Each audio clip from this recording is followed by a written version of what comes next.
Okay po, tingnan po natin ang isang salita na angkop.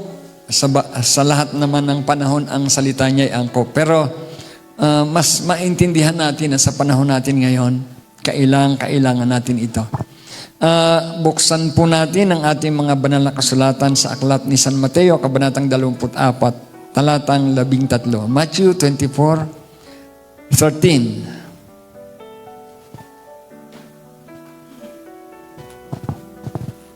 The one, however, having endured to the end, he will be saved. The word is endured o endurance.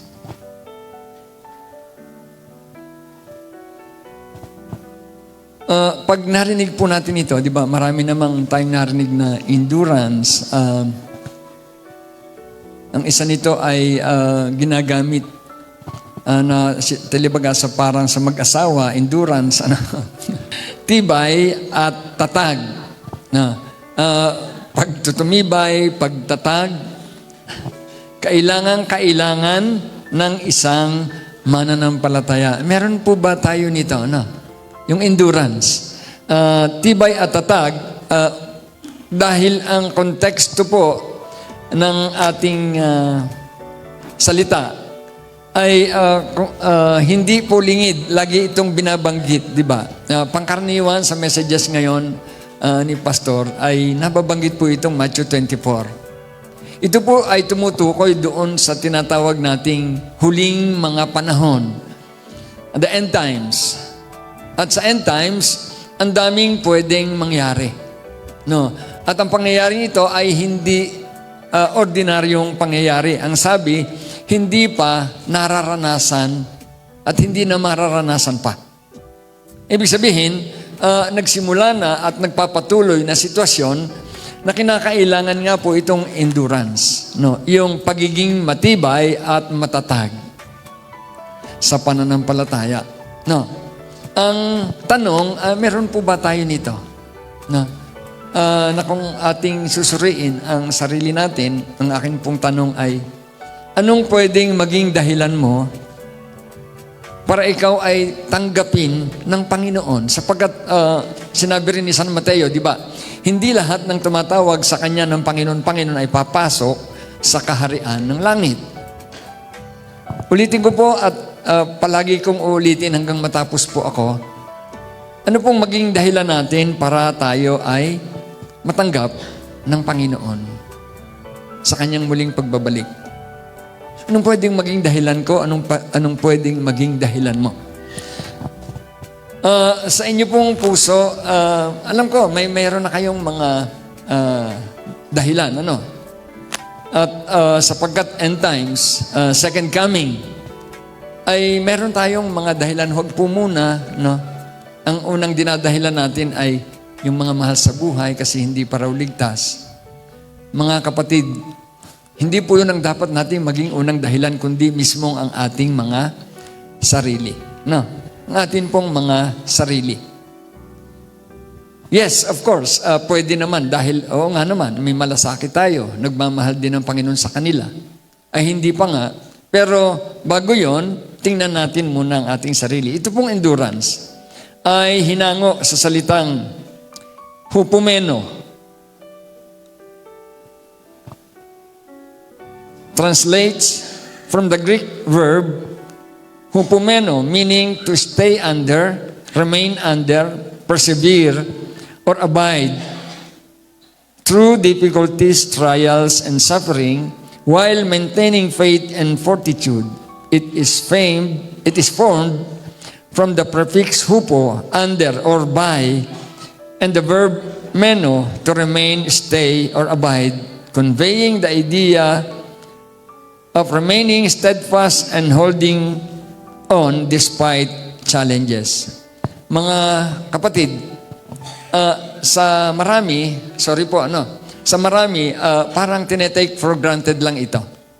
Ang sinasabi, Kristiyano naman ako, mahal ako ng Panginoon, nag-church naman ako, nagbibigay ako ng tithes and offering, sumasamba naman ako, sana,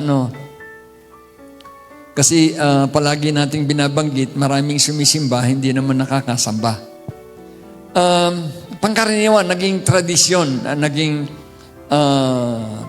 pangkaraniwan ng ginagawa ng mga mananampalataya. Ngayon, itong endurance, ito ay tumutukoy sa ating tibay at tatag sa panahon ng matitinding mga problema at pagsubok. Salamat po na sa puso ninyo, ang sabi, kung laging magtatanong, sino ang may katatagan na sa Panginoon, marami po ang magsasabi na, yes, I am. And I am saved. I am redeemed. I accepted the Lord Jesus Christ as my Lord and Savior. Pero ang laging tanong, kaya sabi ko sa inyo, ulit-ulitin ko itong tanong na ito, anong pwede mong maging dahilan sa Diyos para ikaw ay maging katanggap-tanggap at sabihin niya, well done, my faithful servant, come into my presence. Kasi itong si San Mateo ay may sinabi, hindi nga lahat. Hindi nagdahilan, di ba? Ang dahilan nila, ako'y nag-aral, nagpatong ng kamay sa may sakit, gumaling, gumawa ng mga kababalaghan sa iyong pangalan. Di ba? Pero ang Matthew 7, tingnan po niyo, Matthew 7. Pero hindi natapos ang ganong pangatwiran, nagsalita ang Panginoon, lumayo ka, hindi kita kilala.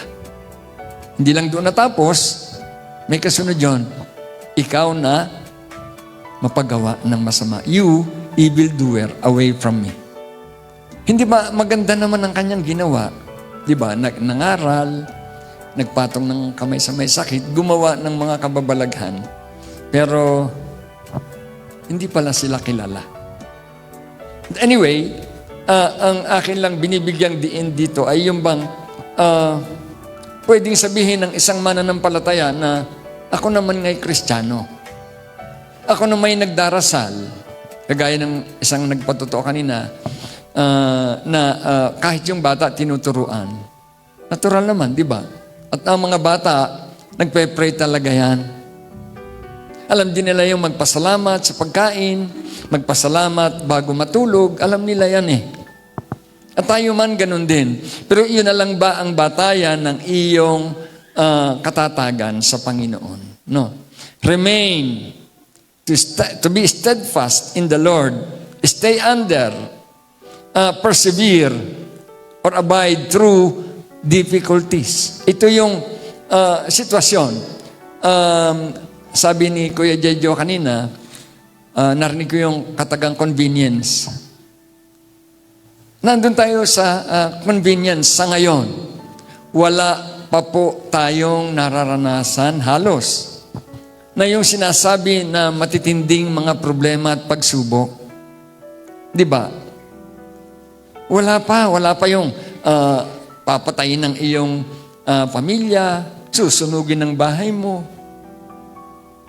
Makakaranas ka ng gutom, wala pa pong nagugutom sa atin, di ba? Wala pong nagugutom. Ang sitwasyon ay tila baga nga na andun pa tayo sa comfort zone natin. At yun yung ating nagiging daily routine.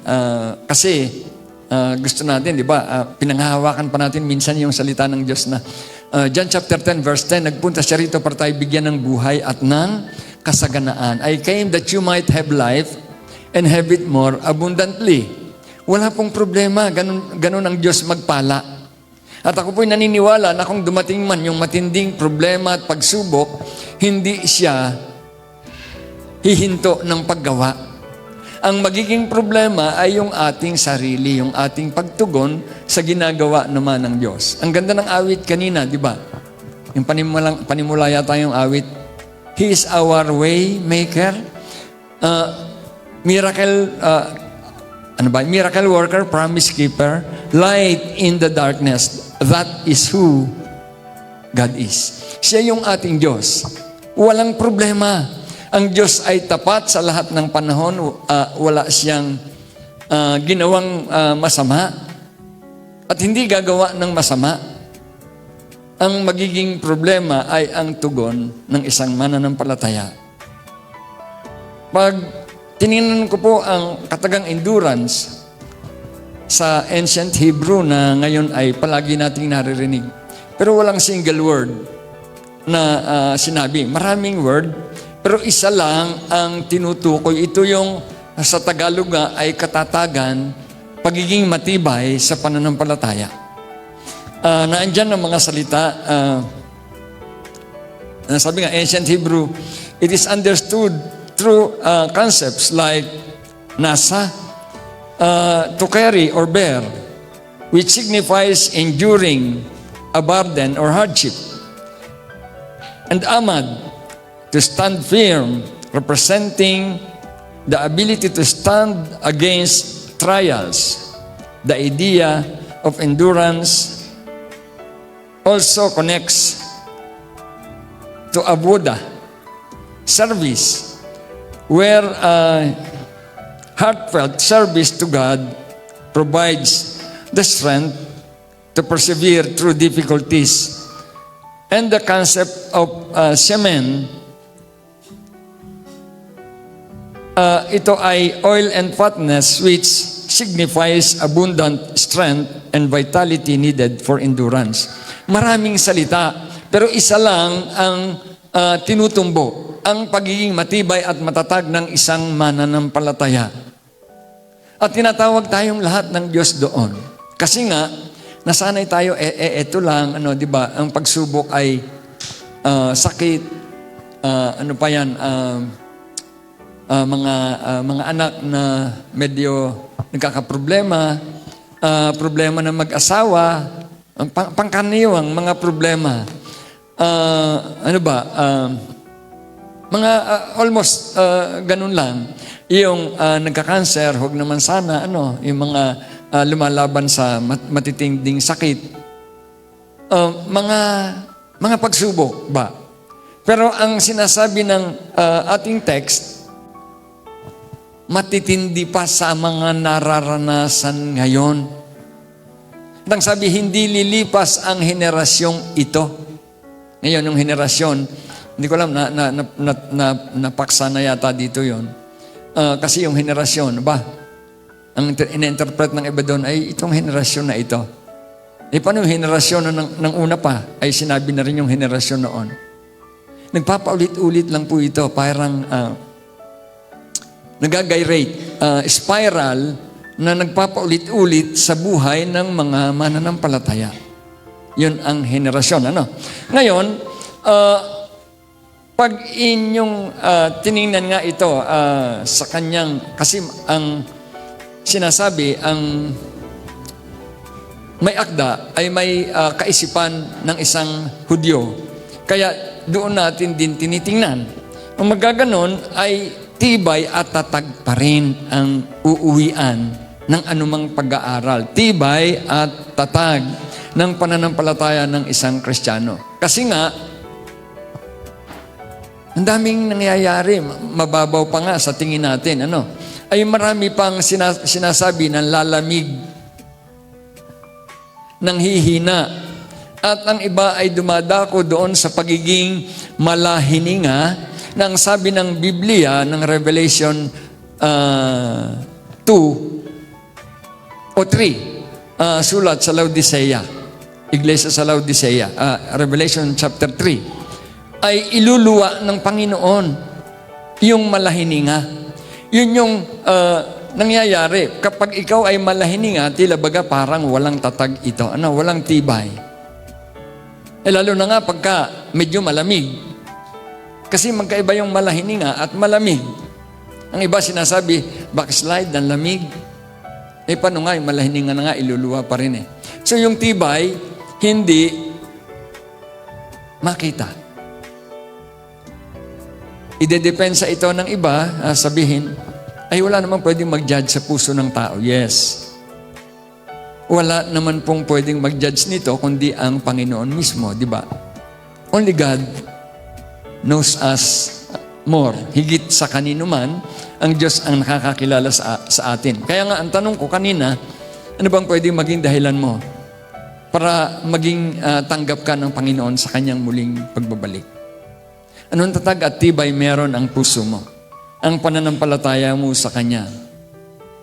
These terms and concepts illustrate that ancient Hebrew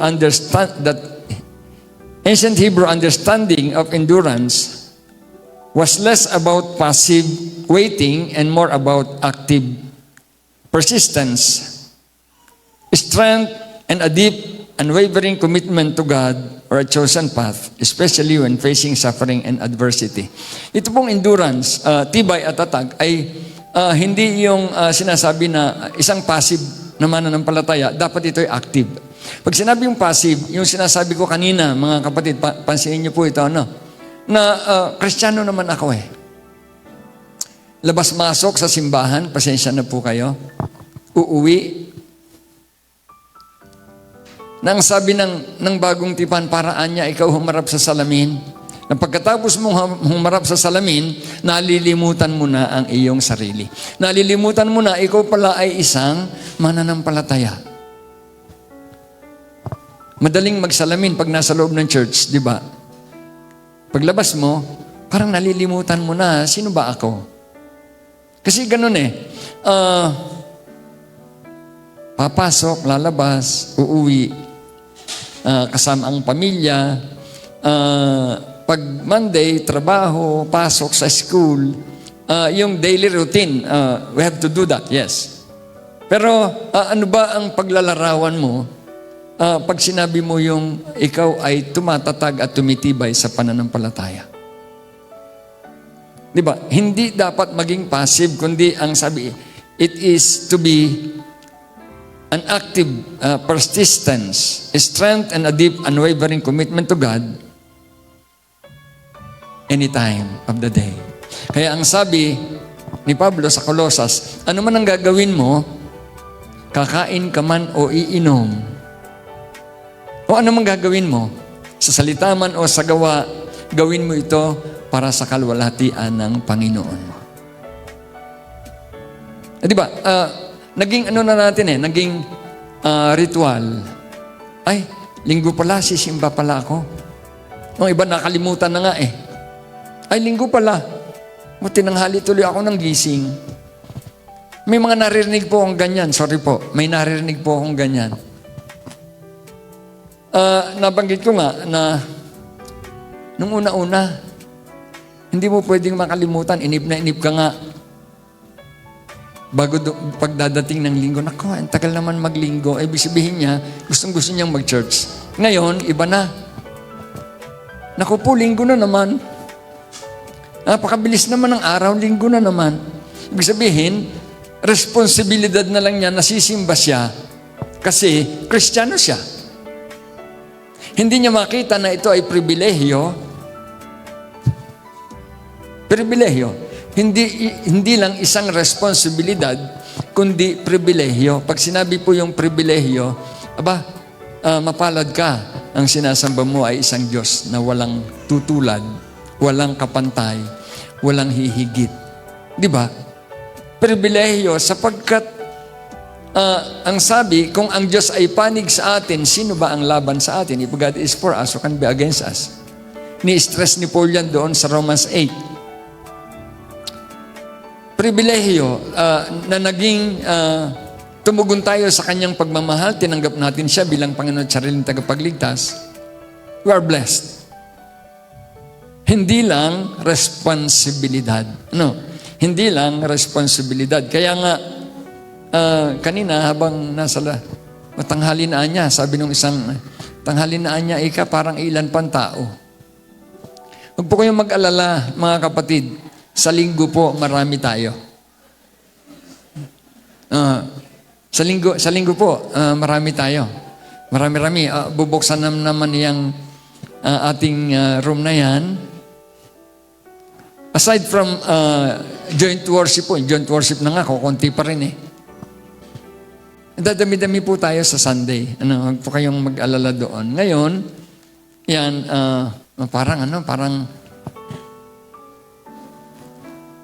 sasabihin na naman, hindi lang sa pagsisimba.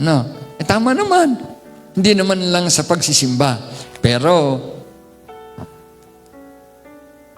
sa discernment na ibinibigay po sa atin ng Panginoon, madidiscern nyo naman. Kung talagang kahit hindi sumisimba, ay mainit at matatag na matatag sa Panginoon. Di ba? We have that discernment from the Lord. Hindi lang po kami, hindi kayo rin po. We have one Spirit na gumagawa sa ating lahat. No? May discernment po ang Diyos sa atin. Hindi man nyo po maramdaman, meron po niyan. No? Na ibinigay ang Diyos sa bawat isa. Kasi kung wala, paano mo i-distinguish minsan yung gawa ng kaaway? Kala mo tama-tama na, pero deceive ka pala. Kaya meron pong discernment. Ano? Ngayon, naalala ko tuloy yung patotoo ni Pastor.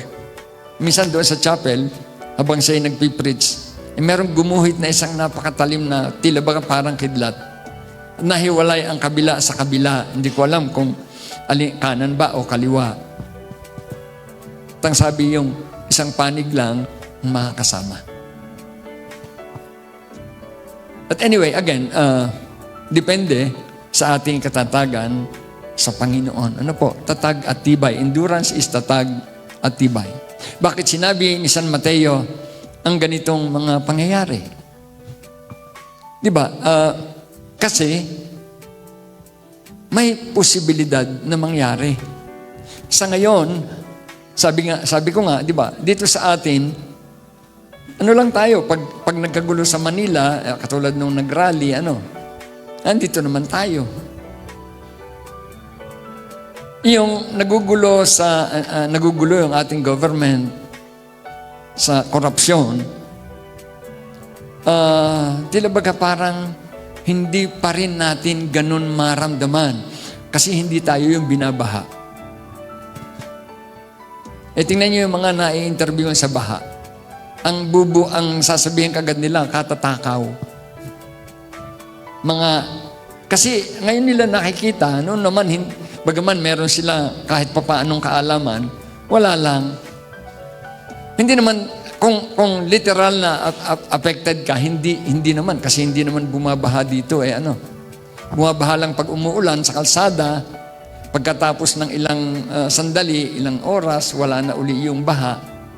Kung babaha dyan sa baba ng hanggang tuhod man lang, can you imagine kung ano mangyayari sa lowland, sa mabababang area? But anyway, again, hindi pa gaanong nararanasan ang sinasabi ng Matthew 24. Pero may posibilidad nangyayari na sa ibang lugar, nagaganap na sa maraming lugar sa ating bansa, sa ibang bansa, nagaganap na po ito. Ang isang tanong, paano kung maranasan? Kasi katulad ng giyera, abay marami na nagigiyera. At itong ating bansa, laging binubuli. Paano kung hindi na makatiis? No? Nakakatiis lang kasi walang panlaban eh.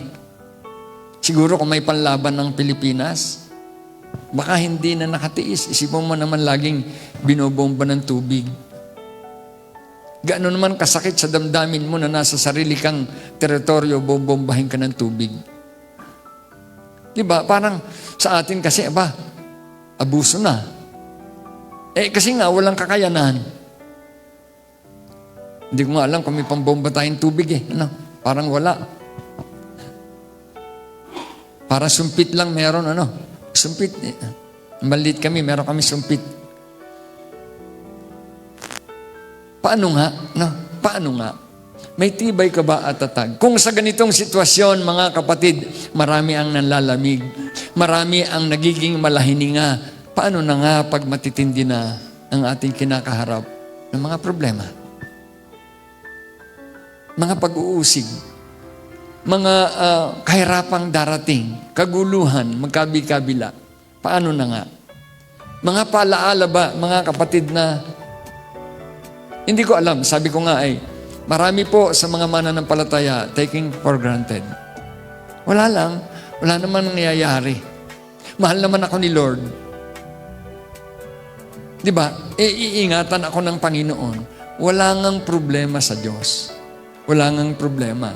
Pero sapagkat relationship po ang pinag-uusapan, kinakailangan mong maintindihan meron kang bahagi para ikaw ay maging katanggap-tanggap sa Diyos.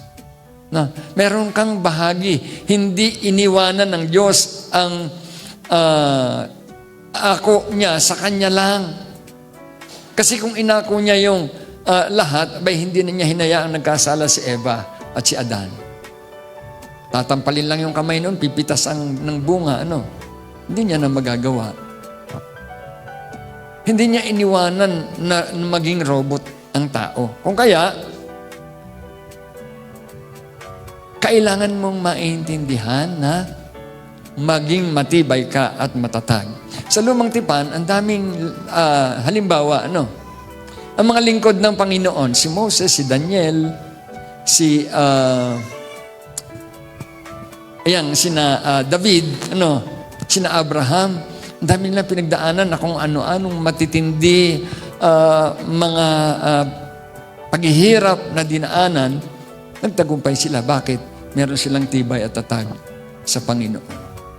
Si Daniel, Si Daniel na lang, nag-utos si Haring Dario.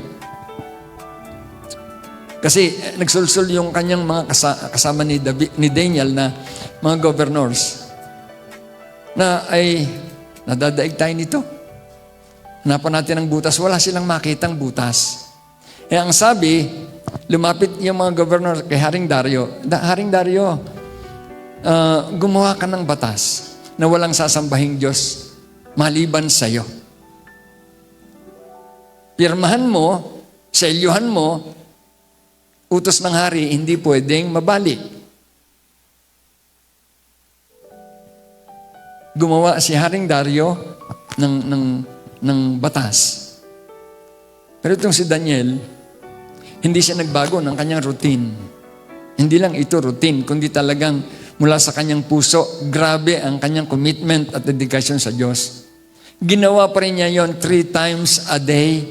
Ay nakita ng mga gusto siyang ibagsak, isinumbong. Hindi ba ayaw naman ni Dario kung maaari lang? Kasi gusto niyang iligtas si Daniel. Kasi nakita niya kung gaano ka-dedicated si Daniel sa gawain, kaya nga nag-prosper siya. Pero sapagkat meron siyang utos na kanyang pinirmahan at sinelyuhan, utos nga ng hari hindi mababali. Kinailangan niyang parusahan itong si Daniel. Iniutos na ilagay sa kulungan ng leon. Oh, grabe ang Diyos, di ba? Ako, sarili ko, kung ako yun, manginginig na ako sa takot. Sabi ko nga, hindi ko kaya. Only by the grace of God. Only by the grace of God. Hindi ko kaya. Hindi ko lang kung kaya nyo. Sige, ilagay nyo mo ko sa kulungan ng leon. Hindi ko kaya. Only by the grace of God. So, inilagay. Hindi nakatulog si Haring Dario. Hindi nakatulog. At madaling araw pa lang, tinawag niya, Daniel, iniligtas ka ba ng Diyos mong pinaglilingkuran? Opo, kamahalan. Diba? At nung hanguin si Daniel sa kulungan ng wala ni galos, ipinalagay yung mga umakusa sa kanya. Ang sabi, nasa pintuan pa lang nilapa na. Mga kapatid, isa lang ito. Kung hindi doon sa tibay at tatag ng pananampalatayang meron si Daniel, ano kayang nangyari, di ba? Kung hindi sa tibay at tatag ng dedikasyon at pananampalataya ni David sa Diyos, ano kayang nangyari? Sinisibat na ni Haring Saul. At talaga namang kung anong ginawa sa kanya, pero natiling matibay, wala siyang ginawa. Hanggang sa maging ang kanyang anak na si Absalom, pinagtangkaan na siyang i-dethrone sa kanyang posisyon bilang hari. Nung kanyang ginawa, tumakas, nabuhay sa ilang. Kaya niyang labanan siyang hari ng panahon na yon, pero hindi. Di ba? Mga kapatid, anong tatag? Anong dahilan mo para maging katanggap-tanggap ka sa Diyos? Nagbibigay ng pagpapahalaga. Matthew 24 emphasizes that the one who endures to the end will be saved, focusing on perseverance in faith during difficult times such as false prophets, increased lawlessness, and persecution, leading to ultimate salvation and witnessing God's deliverance. Key themes includes the importance of maintaining a fervent love for Jesus, standing firm despite challenges, and understanding that this endurance is tied to the end of the age. Mga kapatid sa pananampalataya, sana lang, naalala ko tuloy si Kumaring Lodi, si Ate Lodi. Ayun, pahinga na siya, tapos na siya. Maari, meron din siya mga pinagdaan ng medyo matitinding problema at pagsubok, pero hindi niya dinaanan yung tribulasyon. Di ba? Minsan, nakakapanaghili, Siguro sasabihin nyo, si pastor gusto nang mamatay. Minsan nakakapanaghili kasi she is resting. Nagpapahinga na siya, di ba? Tayo, nasa journey pa. Kausapan namin, kakasama kami Friday kasi may intercessors fellowship doon sa Banaba. Kausap, ilang araw, may sinabi pa raw, sabi ng mga na, Panginoon, huwag muna ngayon sa Tuesday na. Siguro may nararamdaman, pero Tuesday nga, namatay.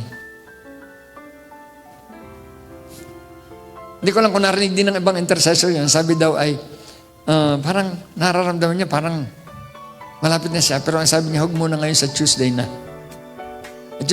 Tuesday nga ba na namatay, Tuesday nga eh. Di ba? Kasi kasama po namin siya din every Tuesday. Kapag kami kainan, kakain namin. Tagapanalangin namin doon sa taas. Pagkakain na nga, bababa siya, makikikain. Kasi every Tuesday, andyan po siya eh. At Bible study leader po natin sa Mahabang Kahoy. Malungkot sa isang bahagi, pero masaya na rin kasi natapos niya yung kanyang takbuhin. Di ba? Tayo, we are still running. We're still fighting. Minsan nga, nakakapanaghili, sabihin na, si pastor mamamatay na yata, gusto na rin mamatay. Hindi po. Ang akin lang sinasabi, siya natapos na niya, tayo hindi pa. Lumalaban pa tayo, mga kapatid. Lumalaban na nandoon ang katatagan na nanggagaling sa Panginoon. Kasi nga, in times of trials, persecution, difficult times, doon mo makikita kung gaano katatag. Kanya lang, kung hindi man dumating pa at kuhanin na tayo ni Lord o dumating na siya, salamat pala, hindi siya dumating ng 23 at 24, Diba meron nag-predict? Sabi ko, may nagtanong sa akin, tama po ba yun? Nung hindi pa dumadating, tama po ba yung 23 at 24, babalik na ang Panginoon? Ang sabi ko, tali. Bakit tali? Tama at mali. Bakit tama? Pasensya na po kayo, biyo ko yun Kasi ang sabi, walang nakakaalam ng oras. Walang nakakaalam. Kahit siya, hindi niya alam. Ang ama lang ang nakakaalam di pwedeng dumating na. Hindi nga mali, sapagkat hindi ka pwedeng maglagay ng date. Kasi nga, wala nakakaalam salamat, hindi pa bumalik. Kung bumalik, hindi ko lang kung naiwan. Kayo nakasama. Hindi ko alam. Sasabihin, ay si pastor hindi nakatitiyak ng kaligtasan. Hindi naman. Ang sinasabi ko lang, ay kinakailangan mong maintindihan na ikaw ay mahal ng Diyos at hindi niya nais na maiwan ka. No? Hindi niya nais na may maiwan, hindi niya nais na may mapahamak. Kasi nga, for God so loved the people of the world. Hindi niya sinabi na tayo lang o yung Israelita lang. For God so loved the world, the people of the world. He gave His Son. Ibinigay ang kanyang bugtong na anak. Ngayon, tinanggap natin yun. Nagsisi sa kasalanan, binuksan ang puso sa kanya, tinanggap siya bilang Panginoon at Sarili tagapagligtas. Ligtas tayo, di ba? Pero, we're still fighting. Lumalaban pa. Kasi bakit ko sinasabing laban? Sabi ni Paul, di ba? I have fought the good fight. Dito, sa sitwasyon na binabanggit ng Matthew 24:13,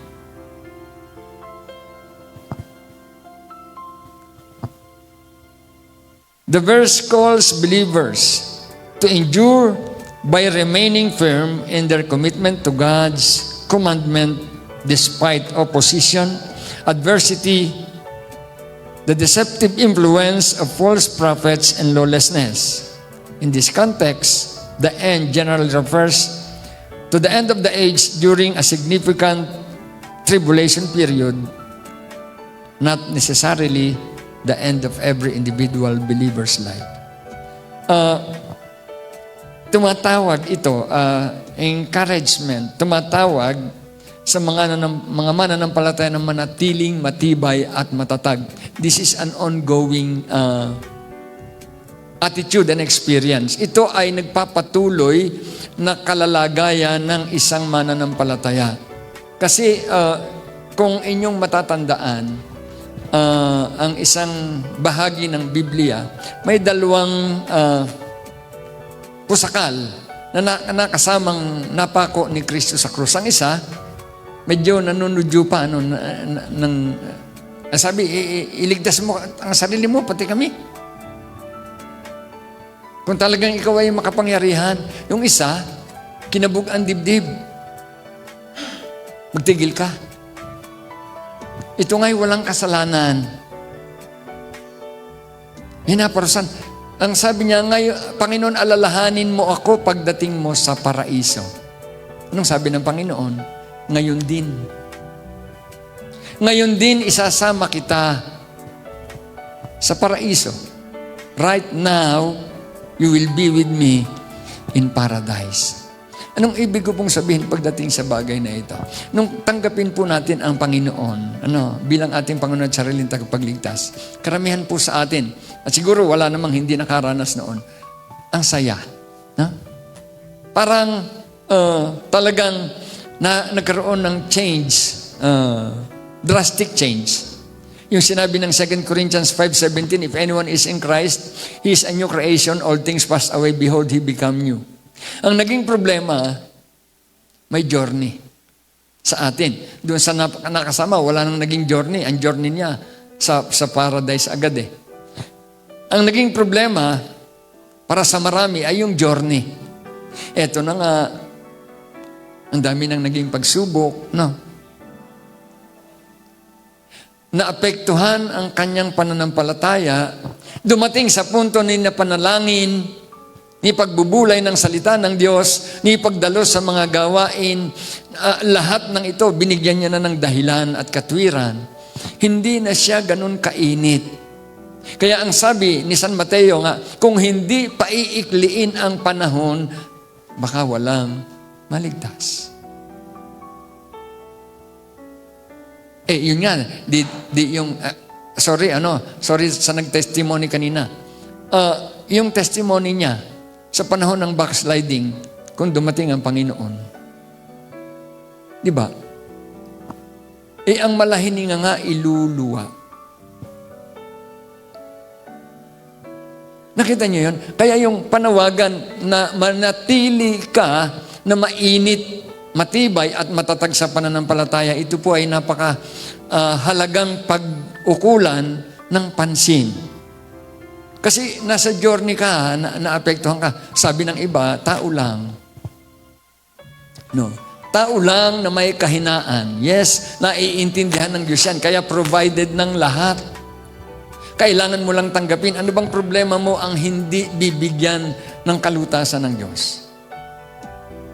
Ano bang problema? Health mo? Needs mo? Problem? Whatsoever. Ano bang hindi niya aabutin? Pero ang tao'y marupok. Sino ba? Yung naging atake ng kaaway, yung kahinaan mo o kahinaan ng tao, kasi hindi naman tayo Diyos, ay hinayaan mo naman na ikaw ay maapektuhan. Salamat, napaka-graceful ng Panginoon. Napaka ano bang grace? Napaka mapagbiyaya ng Diyos. Kasi nga, napaka mapagmahal niya. Lagi siyang umuunawa, lagi siyang umaabot. Anumang pagkakasala at pagkakamali, bumalik ka lang, patatawarin ka niya. Kaya nga sabi niya, kung may nagkasala, patawarin ng 77 times o kung hindi natatapos ang pagmamahal ng Diyos, ang kapatawaran. Kanya lang, kung paulit-ulit na nangyayari ang naging sitwasyon nga, ikaw ay malahininga, ikaw ay iluluwa. Diba? Ikaw ay iluluwa. Kaya yung tawag, the verse calls believers, again, to endure by remaining firm in their commitment to God's commandments despite oppositions and difficulties. Yung panawagan ba na maging matibay ka at matatag, ito ay nagpapatuloy na kalalagayan. Hindi pwedeng sabihin na ngayon matatag ka, bukas hindi. Tatatag ka na naman sa Sunday, titibay ka na naman. Ganun ba ang nangyayari? At posible ngang nangyayari. Kaya nga ang pattern ng Biblia, ikaw ay lumalago, tumitibay patungo sa wangis ni Kristo. Growing into maturity in the likeness of Jesus. Kung habang tumatagal, kasi nga journey ang life, noon naalala ko, binabanggit din lagi dito sa pulpito. Pag sinabi yung prayer meeting, overnight prayer meeting, umaga na hindi pa nag-aagwat. Gusto pang mag-pray. Kasi damang-dama yung joy, damang-dama yung presence ng Diyos, ng presence ng Holy Spirit. Ngayon, may overnight ba sa inyong mga area? Ang sabi ni ay manalangin naman kayo. Ang sabi ng Panginoon, kahit isang oras man lang, tarry with me, even an hour. Kasi lagi niyang nakikitang natutulog yung kanyang mga alagad. Ngayon, Bible study nga. Sinong nasa Bible study? Sinong umaattend na? Ay, alam ko na yan. Naituro na sa amin yan noon ni Pastor Nilo. Sino magtuturo? Ay, lang. Sinong nasa Bible study ngayon? Salamat kung meron tayong personal study na ginagawa sa bahay. Sino yung nasa prayer meeting? Ay, nagpe-pray naman akong mag-isa. Di ba? Sino yon? Pag sumimba nga, pasensya na po kayo na mahal ko po kayo. Kahulihang nadating, kaunahang nauwi.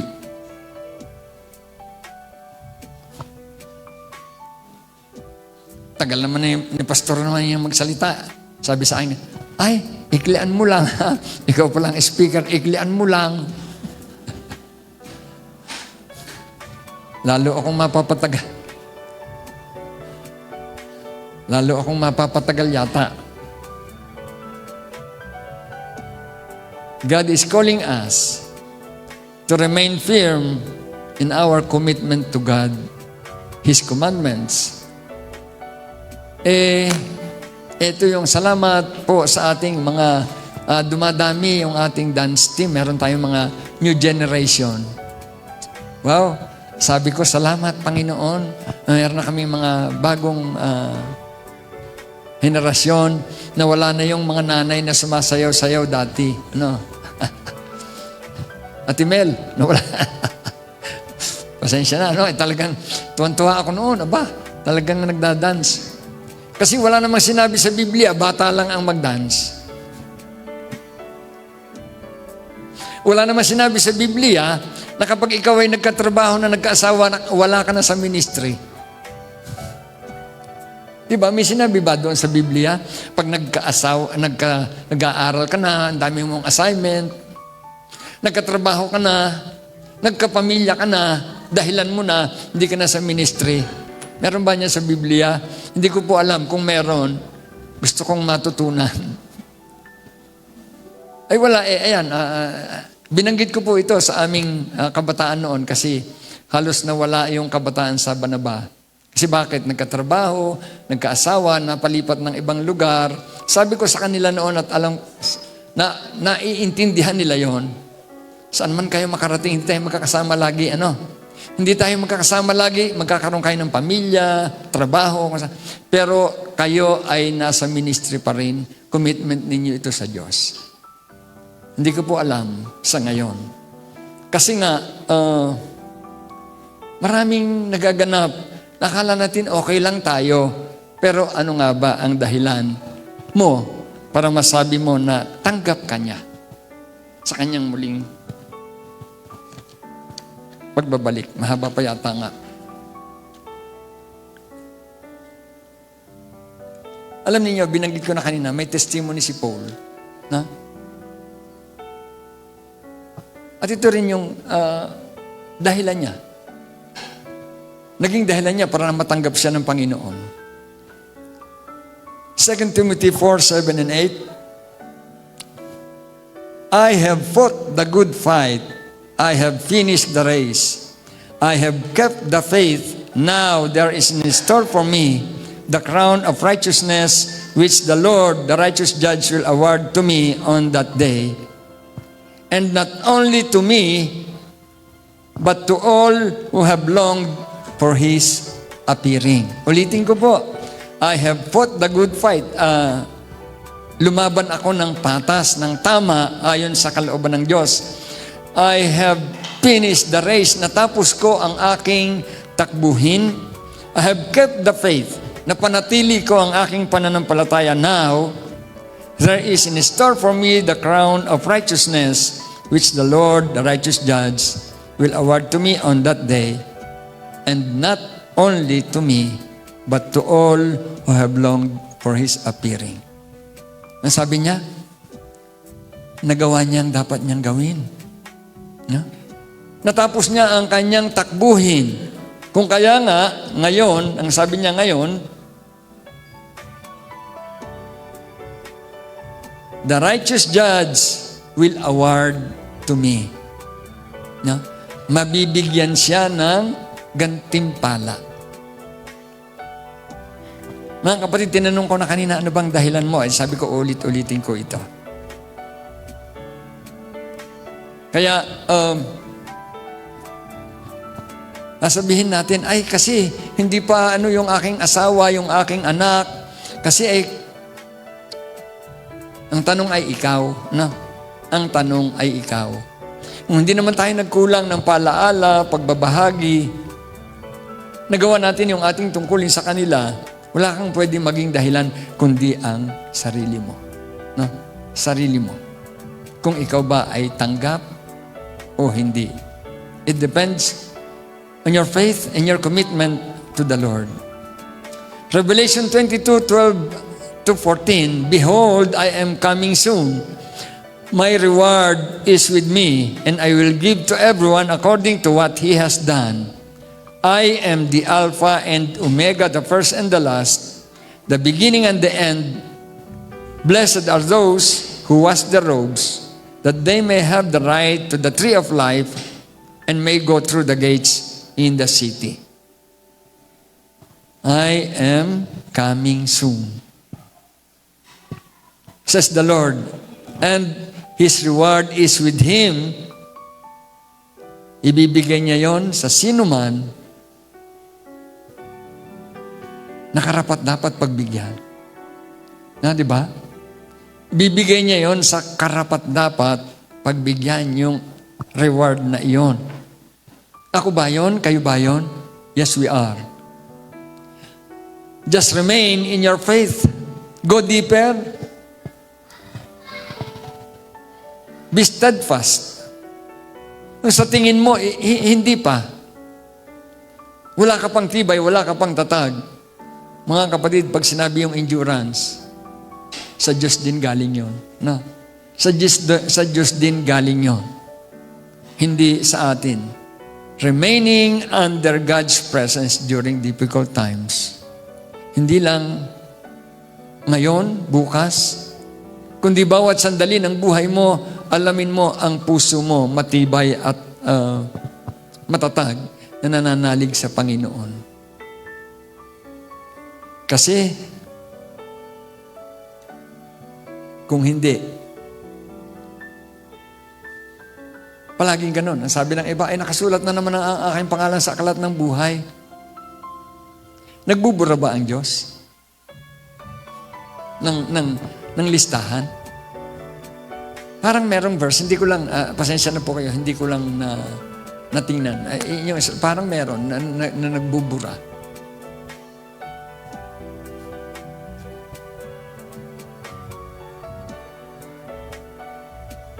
Kasi, kung hindi niya sinabi. Pansinin niyo ito, gusto kong buksan natin muna. Huwag kayong mag-alala, maaga-aga pa ng kaunti yata.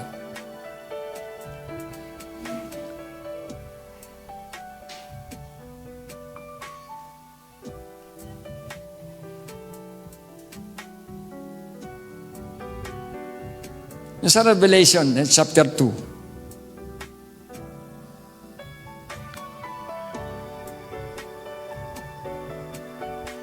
Ito po ay sulat ng sa iglesia sa Epeso. Yung lukewarmness, yun ay sa Laodicea. Ito po sa Epeso, to the angel, Revelation 2, to the angel of the church in Ephesus write, these are the words of him who holds the 7 stars in his right hand and walks among the 7 golden lampstands.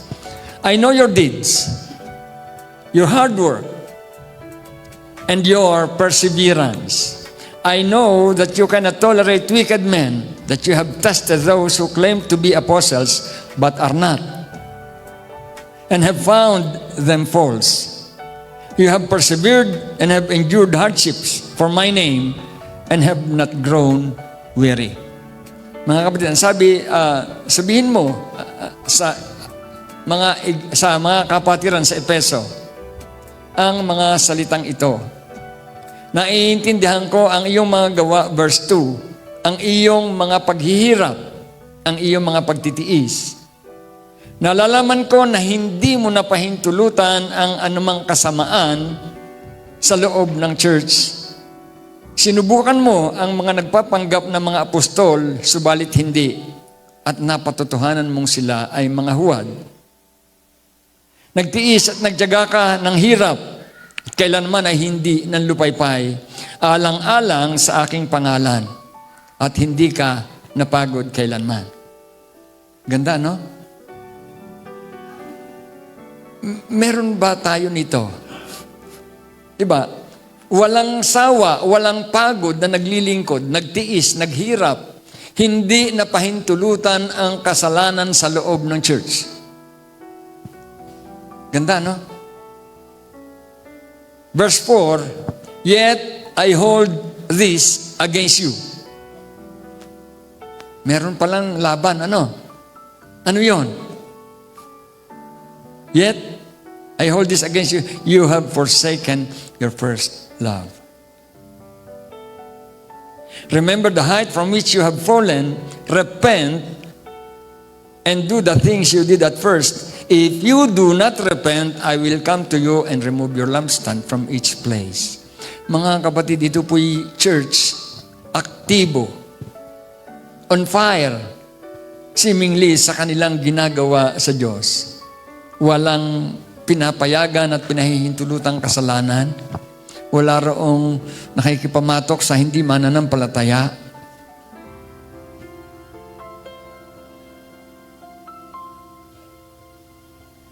Isa lang na halimbawa, straight, di ba? Straight. Dedicated, committed. Walang sawa, walang pagod, hindi nang lupaypay sa paglilingkod sa Panginoon. But I have this against you, you have forsaken your first love. At kung hindi magsisisi, aalisan ng karapatan. Can you imagine, mga kapatid, na ito sila. Ngayon, eto ka, eto tayo. Di ba? May laban pa rin eh. May laban. Ano ba ang tinutukoy? Minsan nga, busy-busy ka sa napakarami mong ginagawa. Naghihintay lang pala ang Panginoon sa'yo.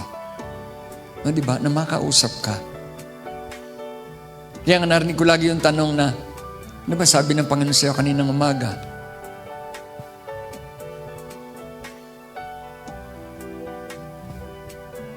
Naalala ko yung dalawa ni Martha at ni Maria. No? Ang sipag nung isa talaga namang para kanino niya ginagawa? Kasi bumisita sa kanila ang Panginoon eh. Di ba? Anak ko yung isa abalang-abala, pinaghahanda ng... napansin niya yung isa, si Maria. No? Panginoon, patulungin mo naman. Hirap na ako din para sa iyo naman to eh. Noon sabi niya, mas pinili niya ang pinakamainam sa lahat.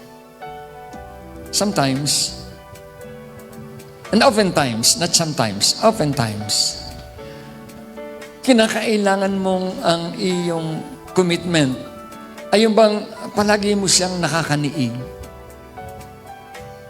Kasi hindi pwede na tumibay at tumatag kung wala kang naririnig, kung walang pinanggagalingan ng katatagan mo. Natural, mahina, malubay ka. Diba, ito nga yung Ephesian Church. Sabi ko, abay, wow, ang galing. Hindi nga ako ito eh. Pag umulan ng konti, ito ka, nung Friday, sabi nung mga kapatid, na lang tayo manalangin sa bahay-bahay, kasi may bagyo. Sa lublob ko lang, wala naman yatang ulan at tila naman noong Friday. Sabi ko, pupunta ako. Ano ba naman? Nangati naman ang buong katawan ko, no? Hindi ko alam kung ano ba yung allergy ba. Hindi na ako nakapunta. Pero salamat, nagbalikan sila, nagpuntahan sila. Ganun tayo eh. Parang, pag merong kaunting problema, nararamdaman, hindi nagagawin yung, ito nga, Ephesian Church, walang pagkapagod, hindi nang lupaypay kailanman. Pero, hindi pa rin naging okay. Ulitin ko po yung tanong, nung pwedeng maging dahilan mo para maging katanggap-tanggap ka sa Panginoong Jesucristo. Tanggap ka niya kung ano ka, kung sino ka. Alam mo yan, di ba? Tanggap ka niya kung anumang kasalanan ang nagawa mo. Tanggap ka niya kasi mahal ka niya at mahal ka niya at mahal ka niya. Hindi magbabago yung pagmamahal na yan.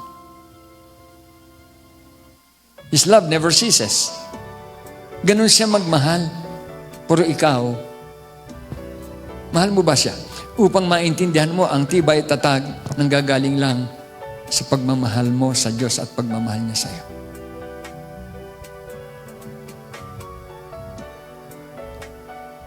Yun po yun. Kaya ang aplikasyon, stand firm in the faith.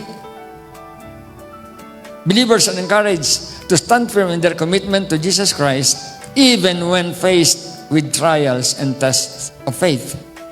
Perseverance through tribulation, perseverance in faith, through trials leads to the marvel of God's love and deliverance. Maintain fervent love. Enduring to the end is linked to maintaining a fervent love to Jesus Christ throughout these challenging times.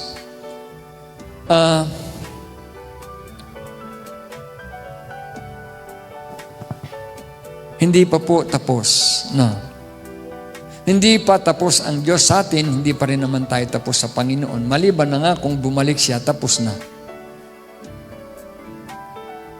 At minsan ay nabanggit ko at babanggitin ko uli, huwag po kayong mainip. Malapit na. Narinig nyo na ba sa akin yun? Huwag po kayong mainip, malapit na.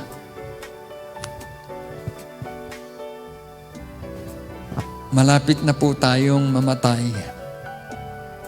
Sasabihin na ba, ikaw lang, suluhin mo. Hey. Bakit? Ang ikli lang ng buhay.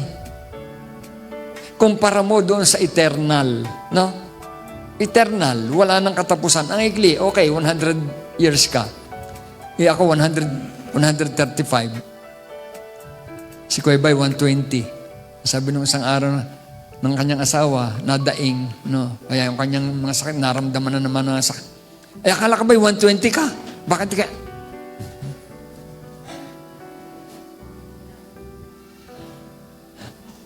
$100 na lang. Meron ka pang 100,000.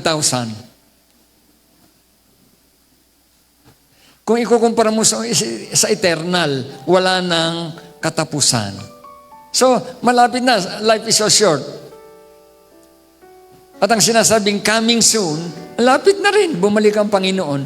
Lahat ito malapit na. Huwag kang mainip. Na.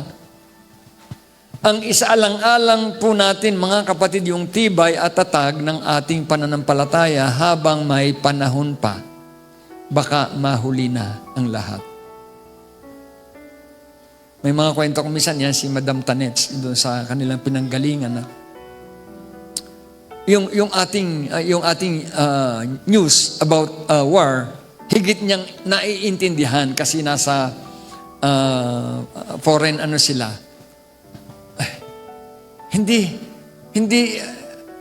Parang hindi maiwasan. No? Parang kung ikaw ay sensitive lang, hindi upang matakot. No?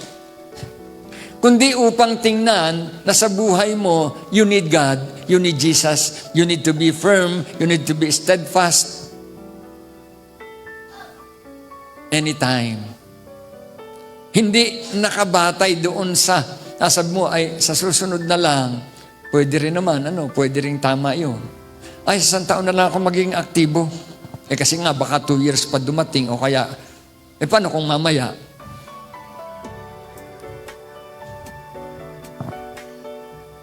Kumusta po ang bawat isa sa atin? Kumusta po kaya? Madali nating sabihin, I'm okay. Pero, alam natin yun sa ating sarili, higit sa lahat, alam ng Diyos yung ating sitwasyon. Kumusta po kaya? Kumusta po kaya? If God comes here today, are you ready? Handa ka ba? Mamaya po, Panginoon, bukas na, sa linggo na pa. Huwag po muna. Sino ba tayo para pigilan? Wala naman tayong karapatang pigilan. Ang panawagan nga, mga kapatid, ay yung bang ang pagiging matatag mo at matibay sa pananampalataya sa Panginoong Jesucristo. Sa ngayon, karamihan po sa mga mananampalataya ay abala sa concern ng mundo. At kung kailan lang, at ngayon nga, inuulan din ng intriga ng Christian circle. Totoo man o hindi, kasama ka sa mga intriga. Kasi hindi mo naman i-deny na, hindi namin kapatid yun. Kasama raw sa tumanggap ng kickback. Kasi, grabe yung temptation. Grabe yung ng mundo ngayon. At kung hindi ka nga sensitibo at kung hindi ka aware sa pananampalataya mo sa Panginoon, Satan is like a roaring lion looking someone to devour. Sinong i-devour? Walang gusto si Satanas na mapasok sa langit. Wala isa man. Gusto niya kanya lahat. And it will depend on you. Christian life always is a choice. Na, huwag niyo pong kalilimutan yon. Paggising mo pa lang sa umaga, binigyan ka ng karapatan. Bagaman binago ka ng Panginoon kung tinanggap mo siya. Still you have to make a choice. Remember Eve and Adam. Bakit nagkasala? Sapagkat pinili nila yon. Di ba? You have to make a choice. Kinakailangan mong pumili. Kumusta, kapatid? Kumusta ang iyong relasyon sa Panginoon? Is it growing? Is it intimate? Is it on fire? O malamig na? Hindi lang malahininga.